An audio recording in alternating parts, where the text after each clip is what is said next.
लग्न जो है वो हमारे शरीर की कारक है। हमारे शरीर का स्वास्थ्य कैसा रहेगा, हमारे शरीर की आयु कितनी होगी, हमारी डेथ कब होगी, ये सब कुछ लग्न के द्वारा निर्धारित होता है। अगर किसी की कुंडली में लग्नेश बहुत स्ट्रांग है और अन्य ग्रहों की स्थिति अच्छी नहीं है, तब भी वह जीवन बहुत अच्छा माना जाता है। वृषभ लग्न कारक है शुक्र, और शुक्र जो है वो आपके जीवन में लग्जरी को लेके आता है। लग्न से क्या गुरुजी हम फेस स्ट्रक्चर भी बता सकते हैं? क्योंकि मुझे कई लोग ऐसे प्रेडिक्ट करते हैं, इलाजी आपका पक्का ना ये लग्न है। लग्न के आधार पर ही आपके शरीर की संरचना होती है। सिंह लग्न के जातक खड़े होकर के जहां जो बात कह दें उस बात का मान रखा जाता है, क्योंकि जब जंगल में सिर दहाड़ता है तो सारे के सारे जानवर अपने बिलों में छिप जाते हैं। सबसे अच्छी लग्न, सबसे पावरफुल लग्न यदि किसी को माना जाता है तो वो कर्क लग्न को माना जाता है। कर्क लग्न को? यस।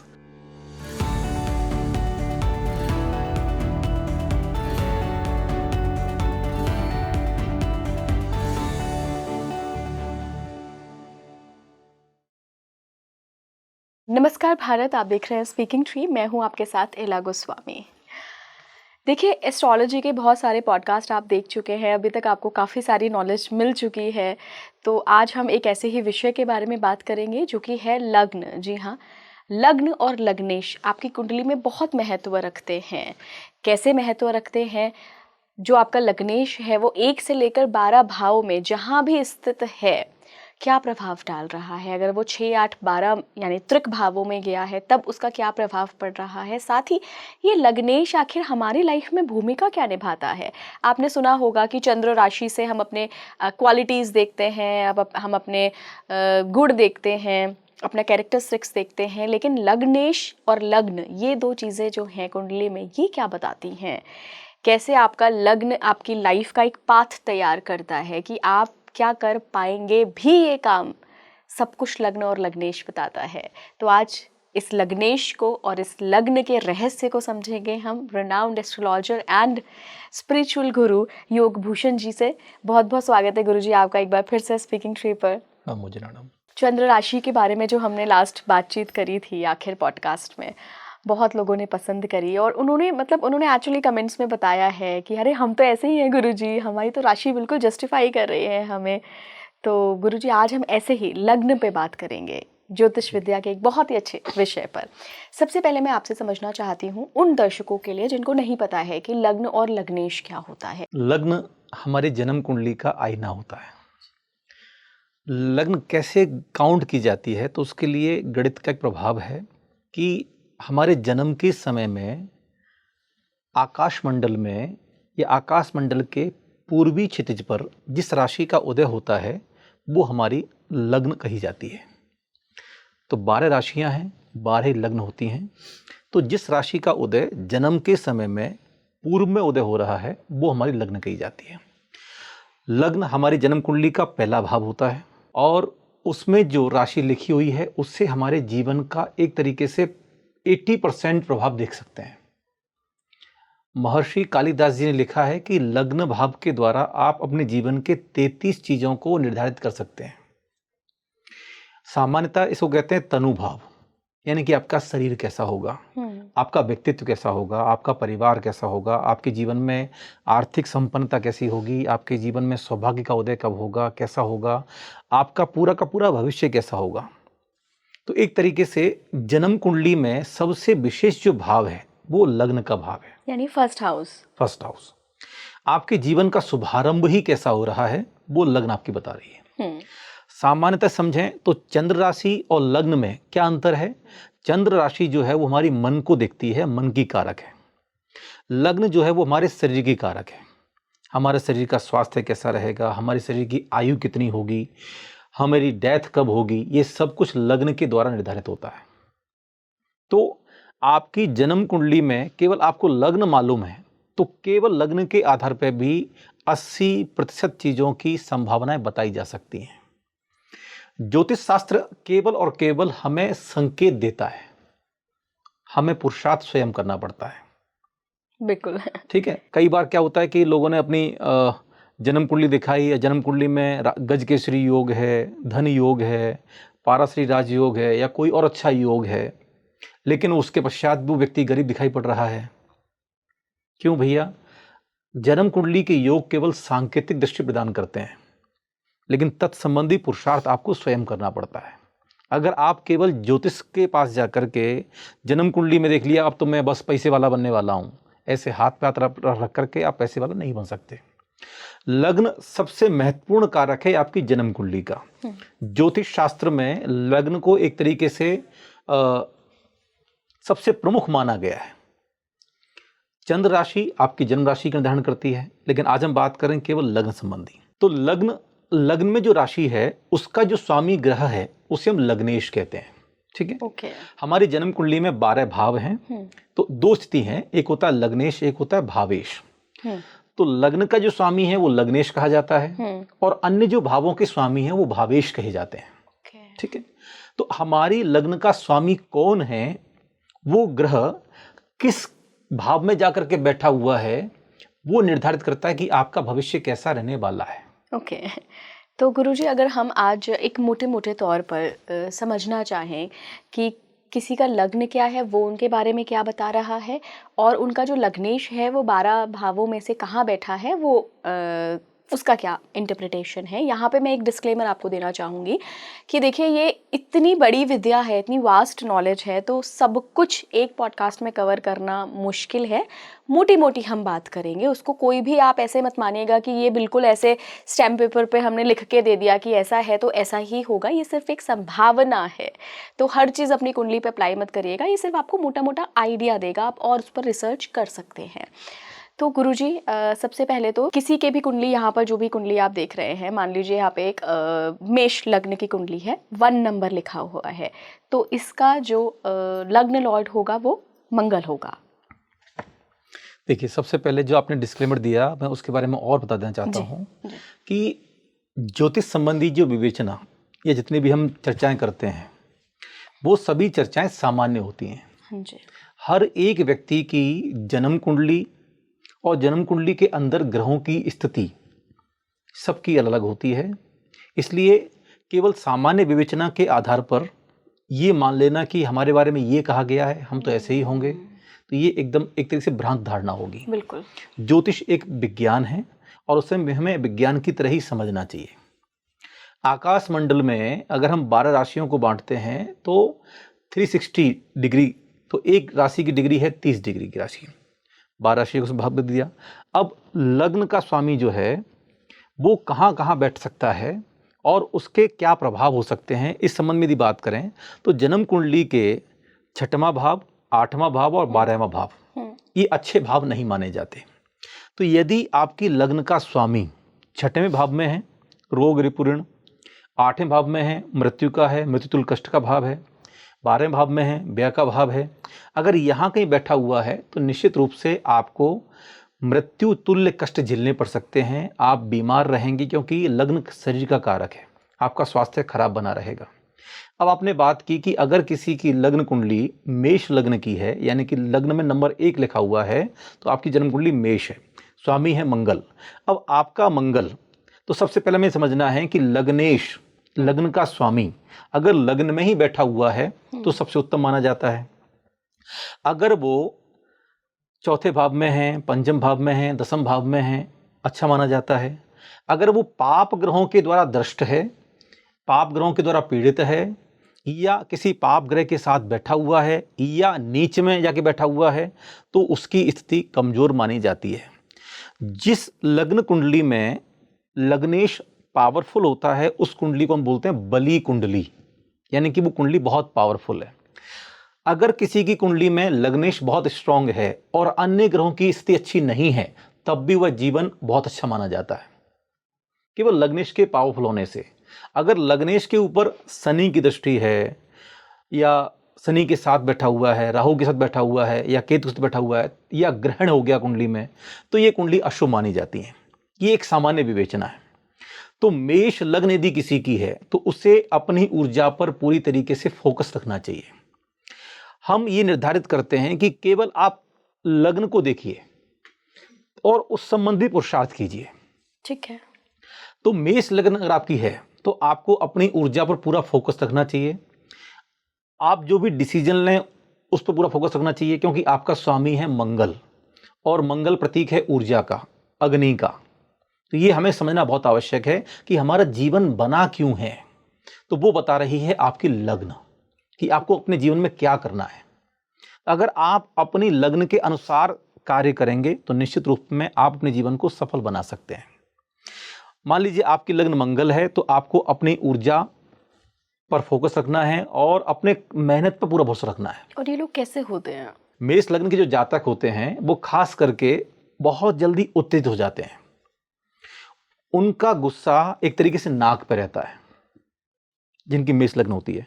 पहली लग्न है, ऊर्जा बहुत पाई जाती है, क्षमता बहुत पाई जाती है और गुस्सा भी बहुत पाया जाता है। मेष लग्न के जातक ज़्यादातर मानसिक रूप से रोगी पाए जाते हैं या उनके पेट में समस्या रहती हैं, उधर समस्या होती हैं, उनको गुदा रोग हो सकते हैं। तो ये सारी समस्या उनको हो सकती हैं, इनसे सावधान रहने की आवश्यकता है।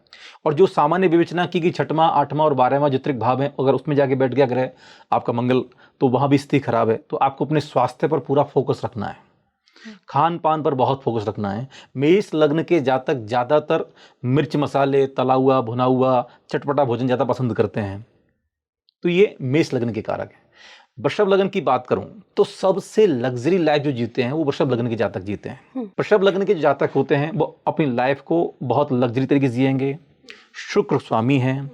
इनको क्या करना चाहिए? अगर आप अपने जीवन में सफलता प्राप्त करना चाहते हैं तो वृषभ लग्न के जातक अपने जीवन को बहुत स्वच्छ बना के रखें, धन संबंधी कार्यों में बहुत विवेक बना के रखें और रोजाना मैं कहूँगा कि रोजाना जो कपड़े आप पहन रहे हैं वो प्रेस करके पहने। जितना ज़्यादा आप स्वच्छ रहेंगे, स्वस्थ रहेंगे, उतना ज़्यादा आप अपनी लाइफ को हेल्दी बना सकते हैं, अच्छी बना सकते हैं। वृषभ लग्न कारक है शुक्र और शुक्र जो है वो आपके जीवन में लग्जरी को लेके आता है। हाँ जी। वृषभ लग्न के जातकों को एक विशेष ध्यान रखना यह है कि उन्हें अपने चरित्र पर बहुत कंट्रोल रखना है, क्योंकि उनकी वासनाएं, कामनाएं बहुत अधिक होती हैं। तो इसकी वजह से उनके जीवन में कई बार कलंक तक लग जाते हैं। इसलिए उन्हें अपनी कामनाओं पर, वासनाओं पर बहुत नियंत्रण रखना है। स्त्रियां, यदि कोई वृषभ लग्न का पुरुष है तो स्त्रियां उनकी फ्रेंड ज़्यादा होती हैं। अगर कोई स्त्री है वृषभ लग्न की तो उसके पुरुष ज़्यादा, मतलब विपरीत लिंगी के प्रति ज़्यादा आकर्षण होता है वृषभ लग्न के जातकों के जीवन में। उसके बाद हम बात करें मिथुन लग्न की, तो मिथुन लग्न के जातक, उनकी बौद्धिक क्षमताएं काफ़ी अच्छी हो सकती हैं, क्योंकि बुध है। हाँ, क्योंकि उनका स्वामी बुध है। तो उनको भी बुद्धि के क्षेत्र में ही कार्य करना चाहिए, अध्ययन के क्षेत्र में कार्य करना चाहिए। ऐसा काम करना चाहिए जो बुद्धि को प्रखर बनाता हो, जिसमें बुद्धि का प्रयोग ज़्यादा किया जाता हो। अच्छा, लग्न से क्या गुरुजी हम फेस स्ट्रक्चर भी बता सकते हैं? क्योंकि मुझे कई लोग ऐसे प्रेडिक्ट करते हैं, इला जी आपका पक्का ना ये लग्न है। बिल्कुल, देखिए लग्न मैंने कहा ना शरीर का कारक है। लग्न के आधार पर ही आपके शरीर की संरचना होती है। जैसे मैंने कहा कि वृषभ लग्न के जातक होंगे तो वृषभ लग्न के जातकों का शरीर का वर्ण कैसा होगा? शुक्र स्वामी है तो उनका शरीर गौर वर्ण का होगा, सुंदर भी होता है, सुंदर होगा, चेहरा बहुत अच्छा होगा। ठीक है। तो जिनका धनु स्वामी, धनु लग्न के हैं, मीन लग्न के हैं, उनके शरीर का वर्ण पीत वर्ण होगा, गेहुआ वर्ण होगा। तो ये कारक है, लग्न ही तो कारक है आपके शरीर का, आपके शारीरिक जीवन का। और मिथुन लग्न वाले कैसे दिखते हैं? हाँ, मिथुन लग्न के जो जातक हैं वो सुंदर होते हैं, लेकिन उनका जो मस्तिष्क है वो काफ़ी बड़ा होता है, क्योंकि बौद्धिक क्षमताएं काफ़ी प्रखर होती हैं उनकी, और उन्हें बुद्धि के क्षेत्र में ही काम करना चाहिए। ऐसे जातक अच्छे टीचर हो सकते हैं, प्रोफेसर हो सकते हैं, तार्किक हो सकते हैं, साइंटिस्ट हो सकते हैं। जिस काम में बुद्धि का प्रयोग ज़्यादा हो उस काम को करेंगे मिथुन लग्न के जातक, तो निश्चित रूप से वो अपनी लाइफ में सफल रहेंगे। कर्क लग्न है अगर किसी की, सबसे अच्छी लग्न, सबसे पावरफुल लग्न यदि किसी को माना जाता है तो वो कर्क लग्न को माना जाता है। कर्क लग्न को? यस। अगर किसी की कुंडली कर्क लग्न की है तो उसका बृहस्पति बैठा हुआ है कर्म भाव में, बहुत पावरफुल होकर बैठा हुआ है, सूर्य बहुत अच्छा बैठा हुआ है।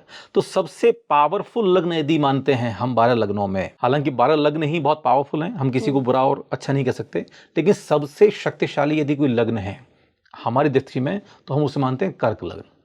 कर्क लग्न का स्वामी है चंद्रमा। चंद्रमा राजसिक ग्रह है। चंद्रमा एक तरीके से आपके जीवन में अंधेरे में भी उजाला लेकर के आता है। ऐसे लोगों का जीवन काफ़ी उतार चढ़ाव बढ़ा हुआ होता है, लेकिन ये अपने जीवन के हर क्षेत्र में प्रगति प्राप्त करते हैं। बस पारिवारिक जीवन में थोड़ा सा तनाव बना रहता है कर्क लग्न के जातकों के जीवन में। कर्क लग्न के जातक बृहस्पति के कारण राजनीति में जाएंगे तो एक अच्छे नेता बनेंगे।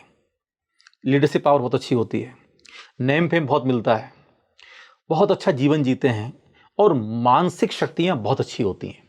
तो इसलिए कर्क लग्न यदि आपकी है तो आप एक अच्छा जीवन जीने के लिए ही इस धरती पर आए हैं।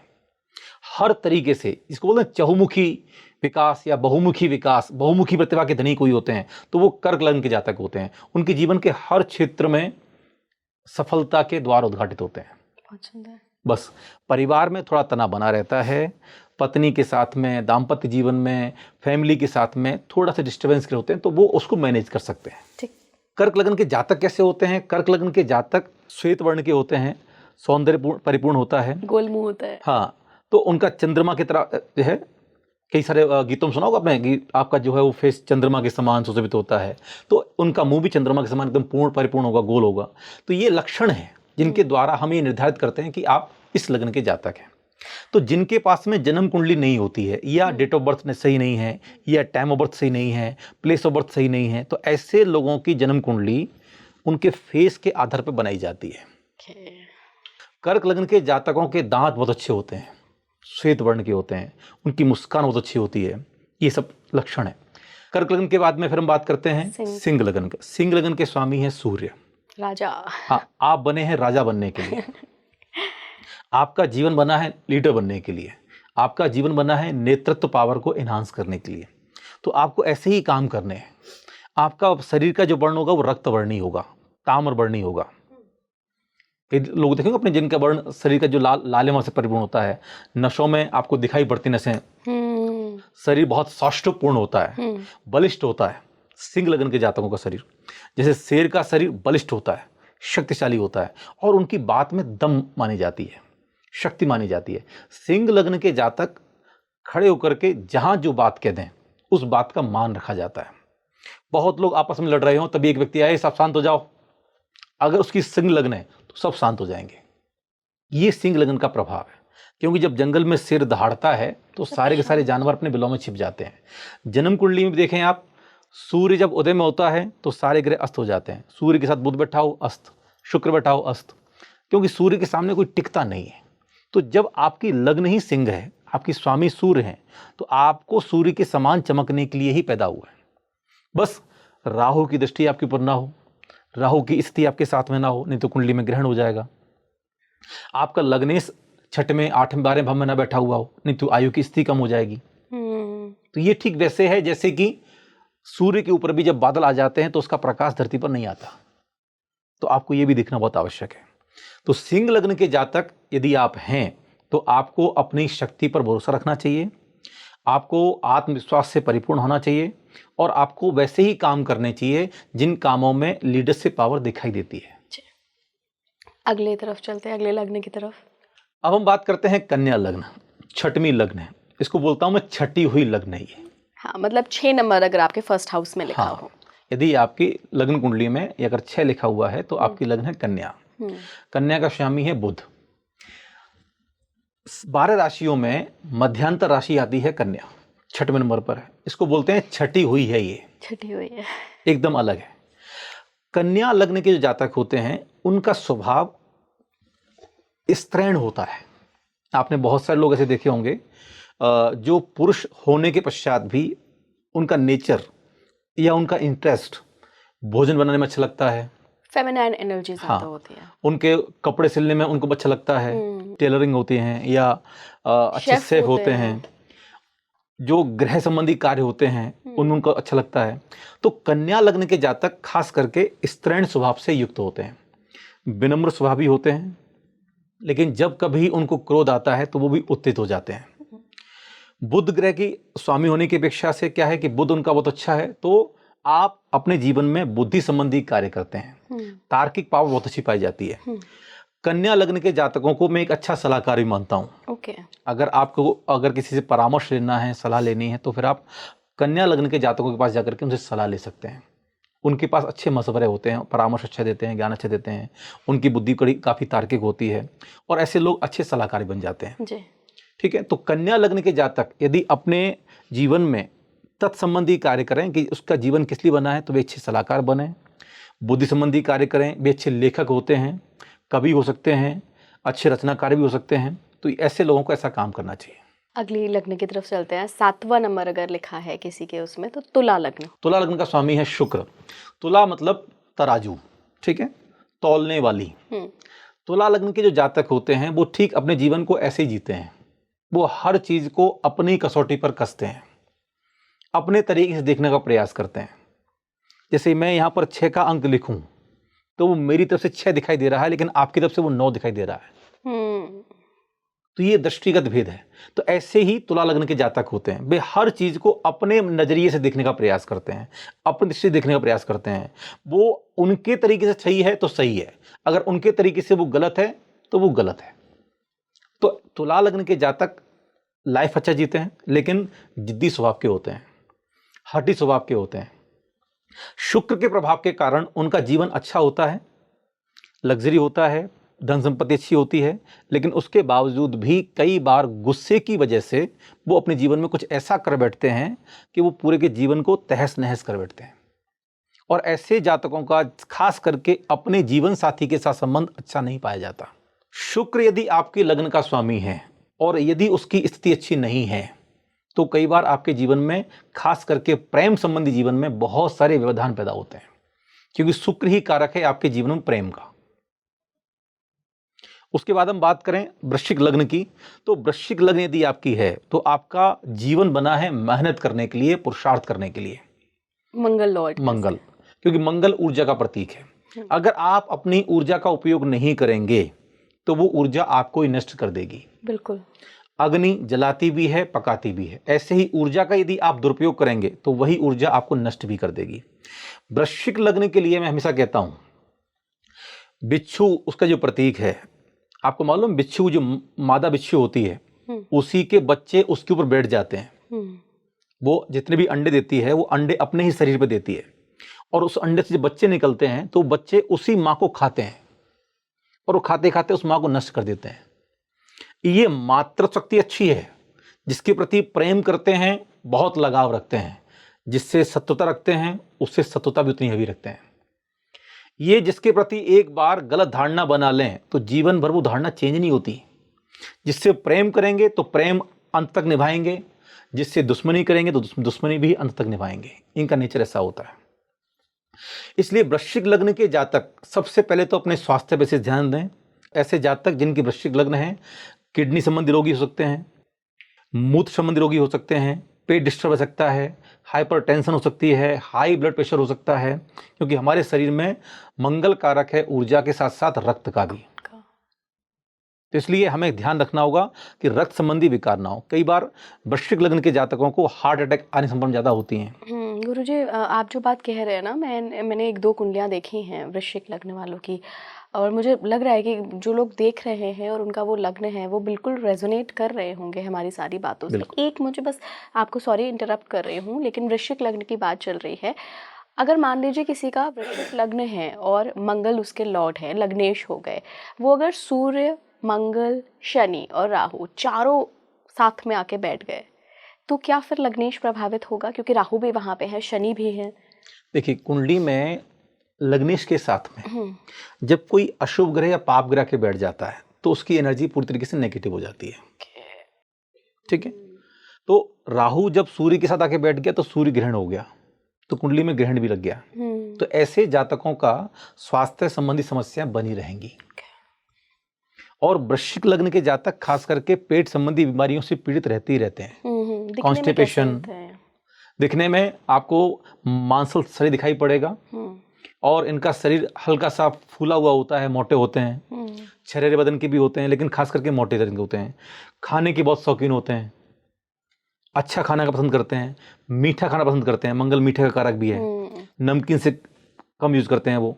तो ऐसे जातक खास करके मोटे जल्दी हो जाते हैं।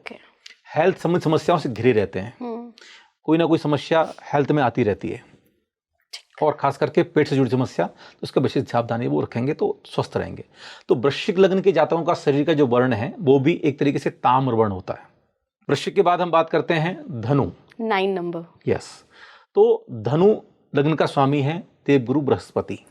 ठीक है, प्यारा लग्न है। हाँ, तो धनु लग्न के जातक पीत वर्ण के हैं, शांत वर्ण के हैं, धार्मिक भावना से युक्त हैं, क्योंकि देवगुरु बृहस्पति जो है वो देवताओं के गुरु हैं, और वो आपके अगर स्वामी हैं तो आपका जीवन बना है धर्ममय जीवन जीने के लिए। जितने भी धर्मगुरु होंगे, सन्यासी होंगे, सत्संगी होंगे, आध्यात्म के प्रति रुचि रखने वाले होंगे, उनकी ज़्यादातर लगन धनु होगी। धर्म ध्यान में काफ़ी मन लगता है, सत्संग में काफ़ी मन लगता है, धार्मिक पुस्तकें पढ़ने में मन लगता है, और अपने जीवन में गुरुओं के प्रति काफ़ी स्नेह रखते हैं। अगर आप ऐसा नहीं करते हैं तो इसके विपरीत प्रभाव भी आपको देखने के लिए मिलेंगे। आपके जीवन में लीडरशिप पावर आपको जन्म से मिली है। आप एक अच्छी लीडर बन सकते हैं। आपके अंदर नेतृत्व शक्ति अच्छी है तो आप किसी भी समूह का नेतृत्व कर सकते हैं। ये आपके अंदर स्वभाव से है, तो आपको इस संबंधी ही कार्य करने चाहिए। हाँ, गुरु कारक आपके पेट के भी हैं, तो पेट संबंधी बीमारियां भी आपको हो सकती हैं अगर आपके लग्नेश ठीक स्थिति में नहीं है। 6, 8, 12 में हाँ, चले। और इसके अलावा मस्तिष्क संबंधी समस्याएं पैदा हो सकती हैं, मनोरोग पैदा हो सकते हैं आपको, तो इनसे बचने के लिए आपको अपने ग्रहों की रेमेडी भी आपको करनी चाहिए। देखिए, समस्याएं सब जानते हैं, लेकिन समस्याओं के बाद में उनका समाधान क्या है। अगर आपका लग्नेश अच्छी स्थिति में नहीं है तो आपको उससे बचने के लिए क्या करना चाहिए, तो फिर मंत्र साधना है, तत्संबंधी दान है, वो आप दान कर सकते हैं। दान करने से क्या होता है, हम अपनी नेगेटिविटी को आगे डाइवर्ट करते हैं। हमारे अगर कोई भी ग्रह खराब है, अच्छे ग्रह का कभी दान नहीं करना, ठीक है, खराब ग्रह का दान कीजिए, क्योंकि आप अपनी खराबी को दूसरों में बांट रहे हैं, तो आपके पास से वो चीजें कम हो रही हैं। आपकी जन्म कुंडली में जो ग्रह स्ट्रांग है, आप अगर उसकी रेमेडी करते हैं तो उसे आप और स्ट्रांग बनाते हैं।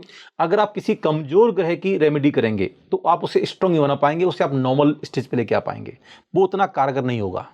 इसलिए हम हमेशा कहते हैं कि आपको अगर रत्न पहनना है तो रत्न लोग राशि रत्न पहनते हैं, लेकिन राशि का रत्न आपका जीवन रत्न नहीं होता।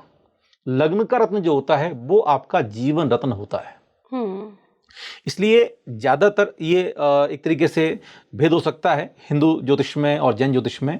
हमारे यहाँ कहा जाता है कि यदि आपको अपनी राशि का रत्न पहनना है, कोई रत्न आपको पहनना है, तो मैं कहूँगा कि आपको अपनी लग्न का रत्न पहनना चाहिए, क्योंकि अगर आप अपने शरीर की सुरक्षा चाहते हैं तो रत्न आपके शरीर की सुरक्षा करते हैं, तो रेमेडी में आपको लग्न का रत्न पहनना चाहिए, वही आपका जीवन रत्न है। ठीक है, तो अब हम बात करें धनु लग्न की। तो धनु लग्न के जातक अपने जीवन में ऐसे काम करें जो लीडर्स से जुड़े हों। ठीक है, अब इसके बाद मकर का स्वामी है शनि। 10 नंबर अगर आपके फर्स्ट हाउस में हो। हाँ, तो अगर आपका स्वामी शनि है तो शनि संबंधी कार्य क्या है, तो आपके जीवन में कहीं ना कहीं वासना बढ़ी हुई होगी। अगर आपका लग्नेश नीच का है, लग्नेश अशुभ अवस्था में बैठा हुआ है। मकर लग्न के जातक होते कैसे हैं पहले समझ लें। ये मकर लग्न के जातक न्यायप्रिय होते हैं। मकर लग्न के जातक ज़्यादातर सत्यवादी जीवन जीना पसंद करते हैं। उन्हें जो पसंद है उसे वो पसंद करते हैं, और अपने जीवन में महत्वाकांक्षा उनके जीवन में ज़्यादा होती है। बहुत प्राप्ति की कामना, मुझे ये मिल जाए, मुझे वो मिल जाए, ऐसे मकर लग्न के जातक ज़्यादा स्वभाव के होते हैं। और उनका शरीर का जो वर्ण होगा वो नील वर्ण के होंगे, शरीर का रंग सांवला होगा। मकर लग्न के जातकों के दांत ऊबड़ खाबड़ हो सकते हैं, ऊपर नीचे हो सकते हैं। दंत पंक्ति भी ऊपर खाबड़ हो सकती है। होठ ज़्यादातर जो है वो नील वर्ण के होंगे या श्याम वर्ण के होंगे। मुखाकृति में उतनी सुंदरता नहीं होती जितनी कि वृषभ और तुला लग्न के जातकों में होती है। मकर लग्न के जातक जितने भी हैं वे अपने जीवन में गरीबों का सम्मान करें, अपने जो छोटे लोग हैं उनका सम्मान करें, निर्धन, निराश्रित, निर्बल लोगों का सम्मान करें, उनकी सेवा करें, और अपने जीवन के प्रति भी न्यायप्रिय रहें और औरों के प्रति भी न्यायप्रिय रहें। तो निश्चित रूप से वो अपने जीवन में सफलता प्राप्त कर सकते हैं, क्योंकि शनि जो है वो न्यायप्रिय राजा है। शनि को शत्रु मत मानिए, शनि को मित्र बना लीजिए। और मकर लग्न के स्वामी है शनि, तो वो आपके लिए ही बने हैं, तो उनकी पॉजिटिविटी को इनहांस करिए और तत्संबंधी कार्य कीजिए। अगला कुंभ लग्न। कुंभ लग्न गहराई से परिपूर्ण, रहस्यमयी लाइफ जीने वाले लोग होते हैं जिनकी कुंभ लग्न होती है। उनके अंदर क्या चल रहा है कोई नहीं जानता। एक तरीके से जितने भी रहस्यमय व्यक्तित्व के धनी होते हैं वो कुंभ लग्न के जातक होते हैं। सोचते कुछ हैं, करते कुछ हैं, होता कुछ है, दिखता कुछ है, ऐसे होते हैं कुंभ लग्न के जातक। श्याम वर्ण होगा, उनके शरीर का जो आकार होगा वो एक तरीके से कुंभाकार होगा। ठीक है, इसके अलावा काम क्या करना चाहिए, उन लोगों को कि वे अपनी जीवन सफलता प्राप्त करें, तो सबसे पहले वही बात है कि शनि आपके स्वामी हैं, तो शनि संबंधी कार्य करेंगे। गरीबों का सम्मान करें, निर्धन का सम्मान करें। साथ ही साथ आपको एक भी दिन बिना स्नान के नहीं रहना चाहिए, मदिरापान नहीं करनी चाहिए, अभक्ष्य का भक्षण नहीं करना चाहिए, नहीं तो पूरा का पूरा जीवन आपका दूषित हो सकता है, कलंकित हो सकता है।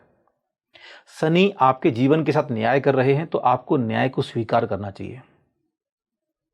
कुंभ लग्न के जातक जितने भी हैं, वे यदि अपने जीवन में ये प्रयास करें कि वे जो भी कार्य करें वो पूरी लगनशीलता के साथ करें, फोकस के साथ करें।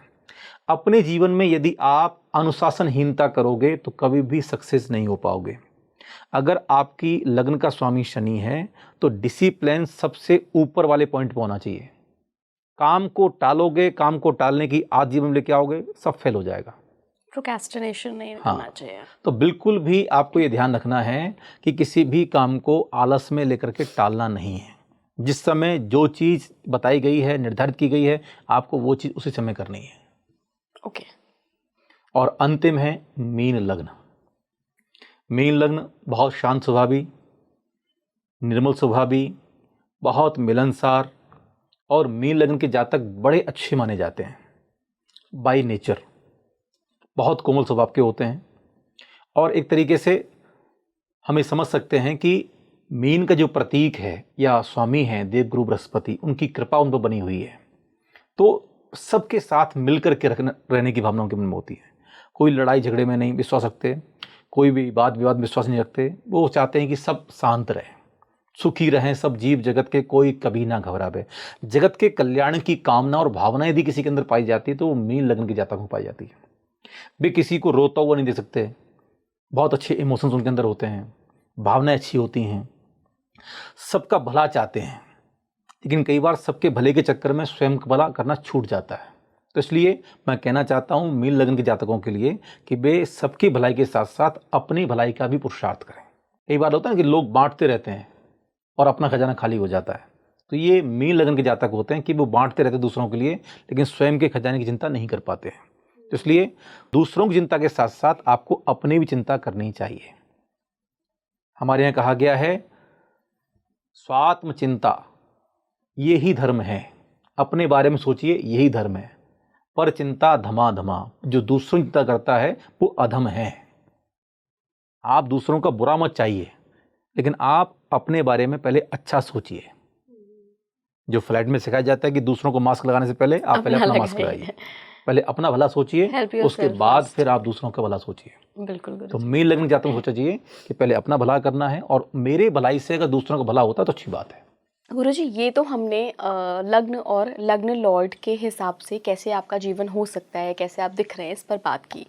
अब मैं एक बार चाहती हूँ कि हम सभी 12 भावों में 6, 8, 12 का आप बता चुके हैं, बाकी अन्य बचे भावों में लग्नेश अगर किसी का जाता है, हम यहाँ पे ग्रह वाइज बात नहीं करेंगे, सिर्फ लग्नेश, वो आप देख लीजिएगा आपका लग्नेश किस भाव में गया है।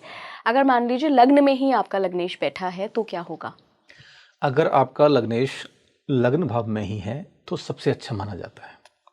ठीक है, ऐसी कुंडली को हम बली कुंडली कहते हैं, बलशाली कुंडली कहते हैं, कि आपका स्वामी आपके साथ है। ठीक है, तो आप हर तरीके से अपने जीवन को बहुत अच्छी तरीके से जीवन यापन करेंगे, सारी की सारी सुख सुविधाएं आपके पास में होंगी, और आपका जीवन चहुमुखी बहुमुखी विकास के पथ पर अग्रसर रहेगा। जीवन के हर क्षेत्र में आप प्रगति करेंगे, सफलता प्राप्त करेंगे, अगर लग्नेश लग्न भाव में ही स्थित हैं तो। अगर दूसरे भाव में आ जाते हैं तो दूसरा भाव कहा जाता है पैतृक संपत्ति का भाव। ठीक है, आप अपने जीवन में पैतृक संपत्ति प्राप्त करते हैं, पूर्वजों के द्वारा अर्जित संपत्ति आपको मिलती है, आप अपने जीवन में तरक्की प्राप्त करते हैं, लेकिन उसमें कहीं ना कहीं आपके पैतृक जो परंपरा चली आ रही है उसका आशीर्वाद आपको प्राप्त होता है। आप संपत्ति के स्वामी हो सकते हैं, और आपके जीवन में जो भी सफलता आपको मिलेगी उसके लिए आपके ऊपर पैतृक यानी कि आपके पितरों की कृपा होना बहुत आवश्यक है। सीधे सीधे हम आगे चलें तो तीसरे भाव में, तीसरा जो भाव है वो सहज भाव है, सगे भाई बहनों का भाव है। आपके भाई बहन अच्छे होंगे, आपके भाई बहन आपके सपोर्ट में खड़े होंगे, पराक्रम का भाव है, पराक्रम का भाव है, आपकी शक्ति प्रकट होगी। आप अपने जीवन में जो भी प्राप्त करेंगे उसके लिए आपको अपना पुरुषार्थ प्रकट करना होगा, और पुरुषार्थ के माध्यम से आप अपने जीवन में सभी प्रकार की सफलताएं प्राप्त कर सकते हैं। उसके बाद हम बात करें चतुर्थ में, जो केंद्र का भाव है, अच्छा स्थान है। लग्न यदि चतुर्थ भाव में है, अच्छी पावर में माना जाएगा। आप अपने जीवन के हर क्षेत्र में जो भी समस्या आपके जीवन में आएंगी, आप उसका समाधान सहज रूप से कर पाएंगे। बहुत ज़्यादा संघर्ष नहीं करना पड़ेगा आपको, आप सहज रूप से सारी की सारी समस्याओं से निजात प्राप्त कर सकते हैं अगर लग्नेश चतुर्थ भाव में है तो भी। पंचम भाव में है संतान, शिक्षा, सेवक का भाव है, तो आप वहाँ पर अगर लग्नेश को पाते हैं तो आप अपने जीवन के अंदर ऐसा महसूस करेंगे कि जो भी रुकावटें आपके जीवन में आ रही हैं वो अपने आप पलायन कर जाती हैं। शत्रुओं का समाधान हो जाएगा, शत्रुओं को आप निवारित कर सकते हैं, परास्त कर सकते हैं। अपने पराक्रम के माध्यम से, पुरुषार्थ के माध्यम से आपकी संतान काफ़ी अच्छी होती है, संतान आपके सपोर्ट में खड़ी होती है, आपकी एजुकेशन अच्छी होती है। पंचम भाव जो है वो आकस्मिक धन प्राप्ति के योग बनाता है, तो वहाँ पर आपको अगर आपका लग्न बैठा हुआ है तो धन प्राप्ति के योग भी आपको आकस्मिक रूप से मिलते रहेंगे, सफलता आपके पास में आती रहेगी। षष्ठम भाव जो है वो रोग रिपूर्ण का भाव है, बीमारी हो सकती है, शत्रु बहुत अधिक हो सकते हैं, कर्जा आपके जीवन बना रहेगा, समस्याएं आपके जीवन बनी रहेंगी अगर आपका लग्नेश षष्ठम भाव में है। वहाँ पर हम लोग बोलते हैं पीड़ित लग्नेश है, वहाँ पर वो पीड़ा प्राप्त कर रहा है, तो ऐसा लग्नेश जो षष्ठम भाव में है वो वहाँ पर पीड़ा प्राप्त करेगा। सप्तम भाव जो कि विवाह का भाव कहा जाता है, जीवन साथी का भाव कहा जाता है, आपके प्रेम का भाव कहा जाता है, और सीधे सीधे लग्न का विपरीत भाव है। ठीक है, तो सप्तम भाव में यदि आपका लग्नेश आके बैठा हुआ है, आपका जीवन साथी बहुत अच्छा होगा, सपोर्टिव होगा, आपका दाम्पत्य जीवन काफ़ी अच्छा रहेगा, सुखद रहेगा। आपके साथ में जितने भी व्यापार क्षेत्र में पार्टनर्स होंगे वो भी काफ़ी अच्छे होंगे, और आपके जीवन में पार्टनर्स अच्छे आएंगे और आप अच्छी सक्सेस हासिल कर सकेंगे। मित्र आपके बहुत अच्छे होंगे, आय अच्छी कमाएंगे, सोर्स ऑफ इनकम अच्छे बनेंगे, जीवन के हर क्षेत्र में आप सफलता प्राप्त कर सकेंगे। सप्तम के बाद अष्टम की बात करें, अष्टम भाव मृत्यु का है, अकाल मृत्यु का है, दुर्घटना का है। अगर आपका लग्नेश अष्टम भाव में है तो यह भी पीड़ित है, वो यहाँ भी वो अशुभ भाव में है, तो आप मृत्यु तुल्य कष्ट आप भोग सकते हैं। ऐसी कोई गंभीर बीमारी से आप गुजर सकते हैं जो बीमारी कभी ख़त्म ही नहीं होगी, जिसका कोई इलाज ही नहीं होगा। लाइलाज बीमारी, असाध्य बीमारी से आप पीड़ित रहेंगे। दिव्यांग हो सकते हैं, कभी कोई ऐसी एक्सीडेंट आपकी लाइफ में हो सकता है कि आप पूरी लाइफ आपकी डिसेबल हो जाए, ये अष्टम भाव के कारण हो सकता है। पर गुरुजी ये भी तो कहा जाता है कि अगर अष्टम भाव में जाता है लग्नेश और आपके पुरुषार्थ अच्छा है तो एक ट्रांसफॉर्मेशन भी देखने को मिलती है व्यक्ति के जीवन में, क्योंकि आप खुद ही, आपका लग्न लॉर्ड ही चला गया है, वो ट्रांसफॉर्मेशन का भी भाव है। देखिए, जीवन में रूपांतरण जहाँ होता है, अगर आपने, कहते ना, व्यक्ति मृत्यु से लौट के वापस आ गया, मौत के मुंह में जाकर के वापस आ गया, तो उसका जीवन नया जीवन कहा जाता है। तो जब आप पुरुषार्थ करते हैं तो फिर वहां पर आपकी जन्म कुंडली गौण हो जाती है। मैंने कहा कर्म कुंडली प्रधान हो जाती है। हाँ जी। जहां पर आपका कर्म प्रधान हो जाता है वहां पर सभी प्रकार की ज्योतिषी व्याख्याएं गौण हो जाती हैं। आपकी जन्म कुंडली क्या कह रही है, यदि आप उसे मिटाना चाहते हैं या उसे गलत साबित करना चाहते हैं तो आपको अपना पुरुषार्थ बहुत प्रबल करना होगा। ये सामान्य लोगों की बस की बात नहीं है। जीवन को ट्रांसफॉर्म करना, रूपांतरित करना, इसके लिए आपको प्रबल पुरुषार्थ की आवश्यकता है। तो अगर आप ध्यान के अभ्यास में, तपस्या के अभ्यास में जाते हैं तो वहाँ पर आप जन्म कुंडली से जो एनर्जी जनरेट हो रही है उस एनर्जी को डाइवर्ट भी कर सकते हैं, उसे ट्रांसफॉर्म भी कर सकते हैं। तो कोई भी ग्रह आपके ऊपर अगर नेगेटिव इफेक्ट डाल रहा है, अगर आप तपस्वी हैं, योगी हैं, साधक हैं, तो उस ग्रह की नेगेटिव एनर्जी को बिना किसी रत्न के, बिना किसी रुद्राक्ष के आप सही कर सकते हैं। ठीक है। नवम भाव है, भाग्य स्थान है, अध्यात्म का भाव है। तो अगर आपका लग्नेश नवम भाव में पहुंच गया है तो आपका भाग्योदय होना है।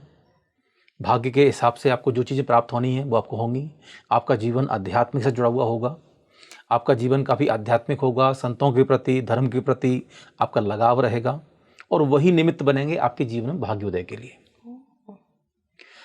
दसम भाव है, पिता का भाव है, राज्य का भाव है, सरकार का भाव है, उन्नति का भाव है, कार्य क्षेत्र है, आपका कर्म क्षेत्र जितना भी है वो सब दसम भाव का जाता है। तो यदि आपका लग्नेश दसम भाव में आ गया है तो समझिए कि उन्नति आपके जीवन में आनी ही आनी है। बस आपको अपने कर्म पर पूरा भरोसा रखना है। कर्म करोगे फल पूरा मिलेगा, कर्म नहीं करोगे फल नहीं मिलेगा। आपको कुछ पाने के लिए कुछ करना ही पड़ेगा, ये दसम भाव कह रहा है। तो इसलिए अगर आप हाथ पैर रख के बैठ जाओगे कि बस गुरुजी ने कह दिया हो जाएगा, नहीं, आपको करना पड़ेगा। करोगे तो होगा, नहीं करोगे तो नहीं होगा। तो दसम भाव का लग्नेश अच्छा माना जाता है। केंद्र का भाव है, शुभ है, पावरफुल है, बली है। 11वां जो भाव है वो आय का भाव है, आर्थिक संपत्ति का भाव है, लाभ का भाव है, इच्छा पूर्ति। आपके जीवन में जितनी भी मनोकामनाएं हैं, महत्वाकांक्षाएं हैं, वो सब आपके जीवन में होंगी। तो इसलिए जब लग्नेश आपका 11वें भाव में आ गया है तो आप समझिए कि आपको आर्थिक संपन्नता मिलती रहेगी, कभी भी आपको आर्थिक विपन्नता नहीं मिलेगी, गरीबी से कभी आपका सामना नहीं होगा, पुरुषार्थ आपको करना पड़ेगा। ठीक है, इसलिए हम हमेशा कहते हैं कि आपको अपने लग्नेश के हिसाब से आपको देखना चाहिए कि आपको क्या करना है। हर एक जन्म कुंडली ये निर्धारित करती है कि आपको जॉब में जाना है, नौकरी में जाना है, कि आपको व्यापार में जाना है। ठीक है, आपको व्यापार करना है तो कौन सा व्यापार करना है, तो आपकी जन्म कुंडली का 10वां भाव, 5वां भाव और 11वां भाव ये निर्धारित करते हैं कि आपको कौन सा व्यापार करना चाहिए। आपके व्यापार का इष्ट ग्रह अगर आपकी जन्म कुंडली में अशुभ अवस्था में बैठा हुआ है, आप कितना भी मेहनत करेंगे आपका व्यापार नहीं चलेगा। अगर आपकी जन्म कुंडली में जो ग्रह बैठा हुआ है 5वें भाव में है, 10वें भाव में है, 11वें भाव में है, पावर में बैठा हुआ है और आप उसका व्यापार करेंगे तो व्यापार खूब चलेगा, खूब फलेगा। कई बार लोग ये शिकायत करते हैं ना कि ये तो मेरा पैतृक व्यवसाय है, मेरे पिताजी करते थे, मैं करने लगा, लेकिन जब तक पिताजी थे तब तक व्यापार खूब ठीक चला, लेकिन जब से पिताजी गए हैं व्यापार ठप हो गया है। व्यापार का इष्ट ग्रह पिताजी की कुंडली बहुत पावर में था, लेकिन वो इष्ट ग्रह आपकी जन्म कुंडली में अच्छी स्थिति में नहीं है, पिताजी के जाने के पश्चात व्यापार ठप हो गया। गुरुजी, ये व्यापार का इष्ट ग्रह हम निकालेंगे कैसे? देखिए, हर एक व्यापार का एक कारक तत्व होता है। जैसे हम बात करें लोहा, तो लोहे के व्यापार का इष्ट ग्रह शनि है जी। तेल के व्यापार का इष्ट ग्रह शनि है। हम बात करें इत्र की, परफ्यूम की, सौंदर्य की, फैशन की, लग्जरी की, ये सब शुक्र है। ऐसे ही हम बात करें कपड़ों की तो देवगुरु बृहस्पति हैं, अनाज की देवगुरु बृहस्पति हैं। तो हर एक व्यापार का एक इष्ट ग्रह है। स्टेशनरी संबंधी व्यवसाय है, स्कूल है, कॉलेज है, इंस्टीट्यूशन है, बुध इनका इष्ट ग्रह है। ठीक है ना, ऊर्जा संबंधी काम, इलेक्ट्रिक का काम है, बिजली का काम है, अग्नि का काम है, ये सब मंगल ग्रह के कारक हैं। तो हर एक ग्रह का, हर एक व्यापार का एक इष्ट ग्रह होता है। वो इष्ट ग्रह आपकी कुंडली में कितना पावर में है, या फिर आपकी जन्म कुंडली में 5म, 10म और 11वां भाव में कौन सा ग्रह बहुत स्ट्रांग अवस्था में बैठा हुआ है, उस ग्रह का आपको व्यापार करना चाहिए। या फिर अगर आप जॉब प्रोफाइल में जा रहे हैं तो आपको उसी कंपनी में जाना चाहिए जो आपकी जन्म कुंडली में पावर में है। आपको सॉफ्टवेयर इंजीनियर बनना है, आपको इलेक्ट्रॉनिक्स इंजीनियर बनना है, इलेक्ट्रिकल में जाना है, सिविल में जाना है, आपको MBA करना है, ये सारी की सारी चीज़ें आपकी जन्म कुंडली में निर्धारित हैं। और आपको अगर वैसा ही पुरुषार्थ करने को मिलेगा तो आप जीवन के हर क्षेत्र में विकास प्राप्त कर पाएंगे। ये समझना बहुत आवश्यक है। तो आर्थिक लाभ का भाव है 11वां भाव, तो यहाँ पर आप अपने जीवन में आर्थिक संपन्नता प्राप्त कर पाएंगे। 12वां जो भाव है विदेश गमन का भाव है, व्यय का भाव है, खर्चों का भाव है। तो लग्नेश जब 12वें भाव में जाके बैठ जाएगा, कर्जा हो सकता है, खर्चे बहुत होंगे, आमदनी अठन्नी, खर्चा रुपया। अगर लग्नेश ठीक ठाक स्थिति में अगर 12वें भाव में बैठा हुआ है तो वो आपको विदेश यात्रा का योग बना देता है। अगर आपका लग्नेश 12वें भाव में है तो ये निश्चित हो जाता है कि आप अपनी जन्मभूमि में नहीं रहेंगे, आपको जन्मभूमि से दूर ही जाना पड़ेगा। तो ये 12वें भाव का लक्षण है। तो इसलिए हमें ये देखना है कि हमारा लग्नेश कहाँ बैठा हुआ है। इसके अलावा हमारी जो लग्न है, हमें तत्संबंधी पुरुषार्थ तो करना ही करना चाहिए। जो हमने शुरुआत में बताया कि अगर हमारी मेष लग्न है तो मेहनत करिए, वृषभ लग्न रोजाना नहाइए, साफ स्वच्छ रहिए, अपने आप को, अपना बेडरूम बहुत क्लीन रखिए, अपने किचन क्लीन रखिए। मिथुन लग्न है तो बुद्धि संबंधी कार्य कीजिए, वृश्चिक लग्न है मेहनत कीजिए, पुरुषार्थ कीजिए। तो आपकी जो लग्न है वैसा आपको जीवन बनाना ही पड़ेगा। बनाओगे तो लग्न का सपोर्ट आपको मिलेगा। लग्न आपके पूरे जीवन का एक आईना है। लग्न आपकी जीवन कुंडली का 80% हिस्सा क्लियर कर देता है। जी गुरुजी, आखिर में गुरुजी मुझे जो आपकी बातों से समझ में आया, देखिए वैसे तो मैं कहूँगी कि हर लग्न और हर लग्न लॉर्ड अपने आप में बहुत स्ट्रॉन्ग है, लेकिन फिर भी कई लोग होते हैं जो अपने पूर्व जन्म के कई अच्छे संचित कर्म लेकर आते हैं, तो उसकी बदौलत उनको एक अच्छा जीवन मिलता है। मुझे लगता है कि कर्क और सिंह लग्न ये, और शायद हम वृषभ को भी रख लेंगे। अगर देखते हैं तो जो स्थिर लग्न है वो अच्छी मानी जाती है। जैसे वृषभ लग्न स्थिर है, उसके बाद में सिंह लग्न स्थिर है, वृश्चिक लग्न स्थिर है और कुंभ लग्न स्थिर है। अगर आप अपने जीवन में मुहूर्त देखना चाहते हैं तो मैं रिकमेंड ये करता हूं कि आपको अपने जीवन में सबसे पहले देखना चाहिए कि स्थिर लग्न कौन सी है। तो ये 4 लग्न स्थिर हैं और ये डेली मूवमेंट करती हैं। तो हमें अगर कोई भी काम ऐसा करना है जो हमारे जीवन में स्थिरता लेकर के आए, तो आपको ये तलाश करना चाहिए कि वृषभ लग्न, सिंह लग्न, वृश्चिक लग्न या कुंभ लग्न। इस लग्न में करें। अर्थ संबंधी कार्यों के लिए वृषभ लग्न बहुत अच्छी है। इसके बाद में सिंह लग्न लीडरशिप पावर के लिए बहुत अच्छी है। वृश्चिक लग्न ऊर्जा संबंधी कार्य बहुत अच्छी है। कुंभ लग्न आपके जीवन में जो न्याय संबंधी कार्य हैं, कोर्ट कचहरी वाले कार्य हैं, वो कुंभ लग्न के लिए बहुत अच्छे हैं। Okay okay. तो सामाजिक जीवन यदि आपका है तो वो कुंभ लग्न।